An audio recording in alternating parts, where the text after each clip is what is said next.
Just as I was about to sit down to do this show, I got a note in coming from Edison saying, virtual reality, virtual standstill. Richard Winslow writing that VR seems only to be popular at trade shows, removals of 200 of the 500 of Oculus Rift demonstration stations seems to be what's catalyzing his concern.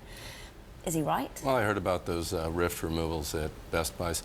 Not sure it's true. I mean, we saw pretty healthy sales of a very early technology toward the end of last year, something like 5 million Gear VRs, the Samsung mobile unit, as well as close to 1 million PlayStation VRs and hundreds of thousands of these desktop systems, which are expensive and a little bit new on the market. So I'm not sure I would agree with that assessment.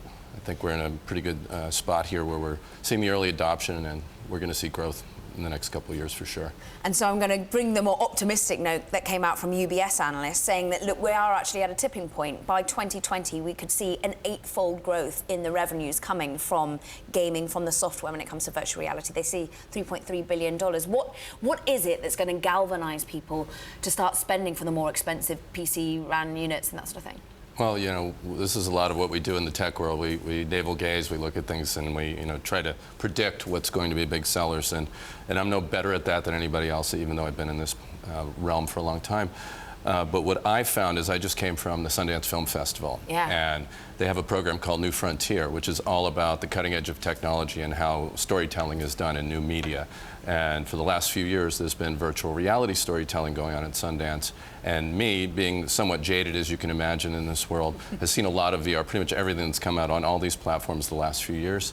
And I was blown away by the innovation I was seeing in terms of now taking the medium forward into a place where stories are being told, where interaction is super compelling, and where you're actually engaged with this content in a way that I could personally imagine people coming back to these experiences and, in fact, buying those experiences. So I think we're moving past this phase of experimentation that we saw a lot for the last few years to really now defining this medium in a way where we're using all the capabilities of it. We're not just, say, if you've seen any 360 video, slapping a camera on a table in the middle of a conversation like this, letting people look around and say, gee whiz.